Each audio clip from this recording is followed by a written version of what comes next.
Une perspective sur la formation de base d'une matrice physique.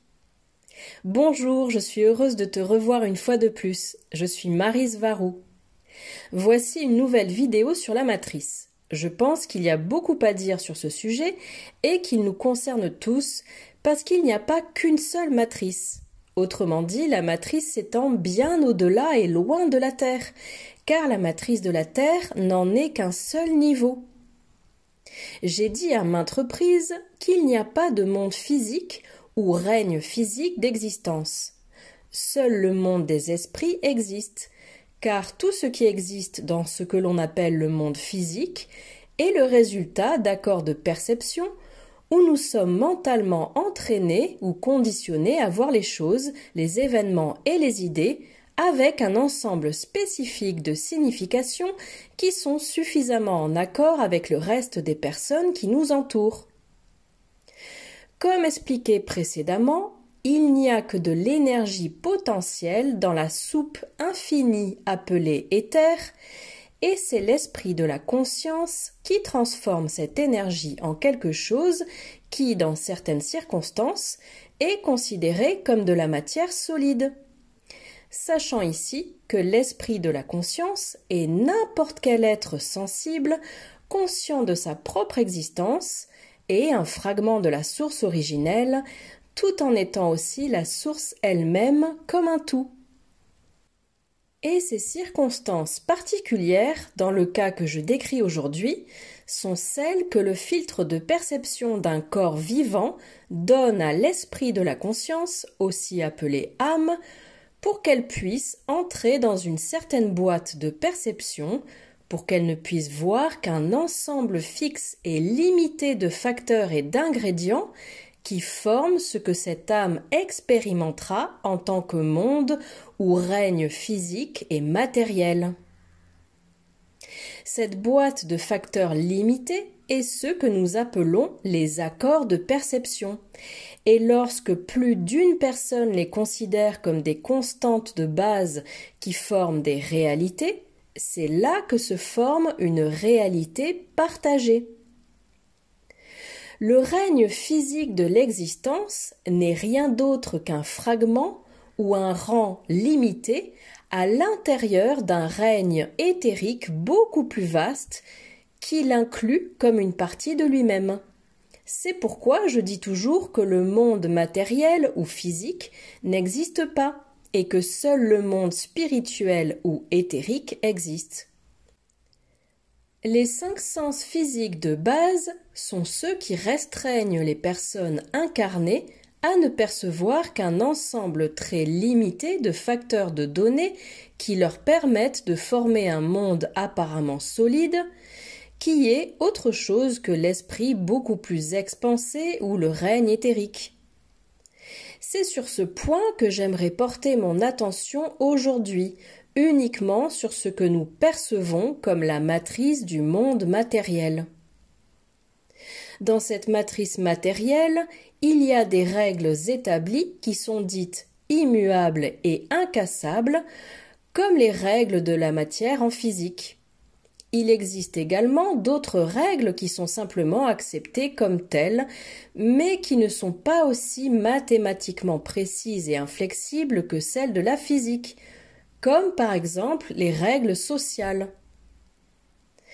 Parmi ces règles sociales acceptées, il y a celles qui sont imposées à presque tous ou à tous les individus depuis leur plus jeune âge. L'une d'entre elles est d'obéir aux ordres des personnes qui occupent des postes plus élevés, soit parce qu'elles sont leurs aînées, soit parce qu'elles occupent une quelconque position d'autorité dans la hiérarchie sociale. Au fur et à mesure que se forme cette hiérarchie sociale, se forme aussi le concept selon lequel cette position d'autorité en sait plus que nous, qu'elle détient la vérité et la justesse, ce qui fait que toutes les autres personnes devraient lui obéir. Que ce soit parce que ces gens dans une position d'autorité détiennent un certain type de connaissances, de preuves scientifiques, ou tout bêtement un pouvoir politique qui leur permet d'imposer la vérité simplement parce qu'ils disent que c'est comme ça et pas autrement. Cela signifie qu'au fil du temps, au sein d'une civilisation, ce qui est considéré comme étant la vérité, et donc ce qui est archivé comme étant des mémoires ou l'histoire de la dite civilisation, sera adapté par ceux qui ont eu le pouvoir d'imposer ces faits comme une vérité. Ce qui nous rappelle que presque toutes les personnes au pouvoir voudront que les choses soient archivées comme des vérités dans la mémoire et l'histoire, uniquement si elles conviennent à leurs intérêts, quels qu'ils soient. Et c'est là que la vérité ultime sur laquelle repose toute une société commence à être corrompue parce que tout, et je dis bien tout ce qui est considéré comme étant la vérité, a été fortement manipulé à tel point qu'il est pratiquement impossible de savoir s'il y a vraiment une certaine réalité à l'intérieur de ces faits ou non. Et à mesure que passe le temps, cela ne fait qu'empirer de plus en plus. Et même ces facteurs qui définissent la vérité en tant que telle, par exemple la méthode scientifique, finissent également par être manipulés afin que les résultats correspondent aux attentes et aux besoins de manipulation de ces figures d'autorité au pouvoir, comme je l'ai expliqué en détail dans ma vidéo intitulée « Le problème avec la science terrestre ». Veuillez la visionner pour plus de détails, elle est facile à trouver. En regardant le problème de plus près, nous pouvons clairement voir que la société est basée sur un ensemble compliqué et élaboré de mensonges bien pratiques qui sont imposés comme des vérités à la population par des oligarques et des personnes en position d'autorité pour que ce soit conforme à leurs propres intérêts et que ceux-ci soient satisfaits.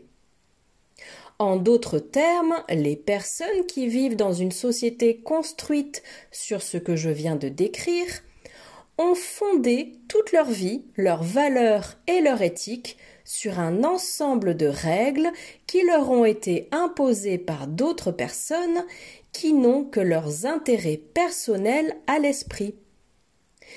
Ces personnes ont établi toutes les règles de leur vie et tout ce à quoi elles consacrent leur vie sur une collection de gros mensonges enrobés de papier cadeau qu'elles prennent pour des vérités.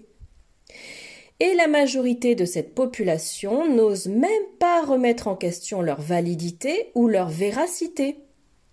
Seule une poignée d'entre eux questionnent tout cela et tirent leurs propres conclusions, et ce sont ceux que l'on appelle les éveillés à l'intérieur de cette structure sociale. Ce que je viens de décrire est la formation de base d'une matrice. Vous n'avez pas besoin d'une technologie de pointe ni de compétences avancées en matière de manipulation et de contrôle mental. Et dans le cas que je viens de décrire, cette matrice sociale se forme presque comme si elle avait une vie propre, et même sans l'intention de ceux qui détiennent le pouvoir.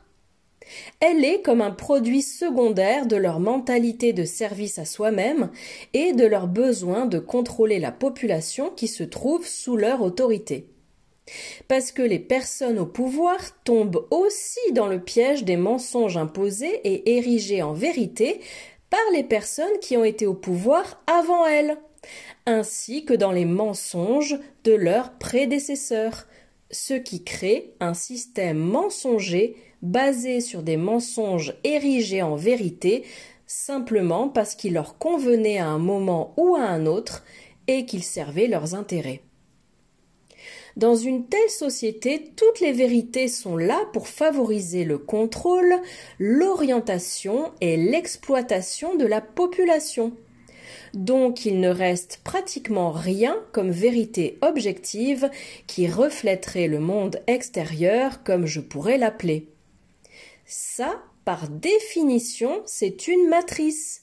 de laquelle les gens peuvent commencer à s'échapper lorsqu'ils osent remettre en question la véracité de ce qui leur est imposé comme étant des vérités. Et c'est à ce moment-là que ceux qui commencent à s'éveiller commencent à comprendre qu'il n'y a aucune raison pour qu'une figure d'autorité leur donne une vérité solide et tangible qui reflète le monde extérieur.